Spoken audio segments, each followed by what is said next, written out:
I don't know whether we're talking about a year, 2 years, 10 years from now, but it is biologically plausible that we can create something like that. And we can really look forward to that day when we can just get a shot and then know that we have good protection going forward and don't have to talk about new vaccines all the time. The same thing could be applied to influenza. We've been looking for about 3 decades for what we call a pan-influenza vaccine, a vaccine that could cover all strains of influenza going forward. That would be wonderful, and I think that's realistic. So I think the future is positive, but between now and whenever that future is going to be, it's a rough time for us.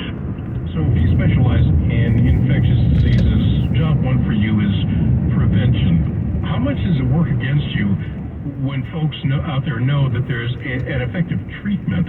Are they less careful in their behavior? Well, I hope not. I hope they remain very vigilant.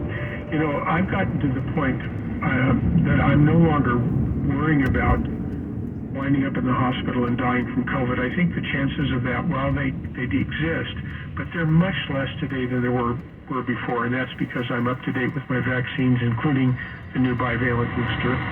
And on top of that, I know I have access to a medication or medications that can reduce my chances of being hospitalized and dying if I do get COVID.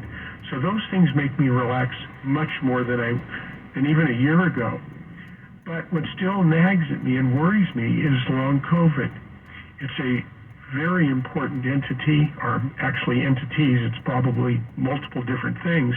But I don't want to spend the next 6 months, year, or maybe the rest of my life with long-term problems from this virus.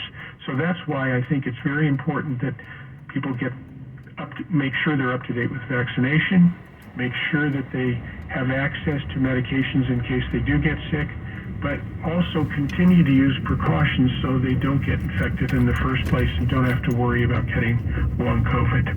All right, Doctor, that was our last question of the day. Dr. John Swartzberg is an infectious disease professor emeritus at the UC Berkeley School of Public Health. You can find that entire interview at our website. All of our Ask an Expert interviews are posted at kcbsradio.com/Ask an Expert, or just look under the More button at our homepage. KCBS News Time 9:35. We are under 3 minutes away from your next traffic update.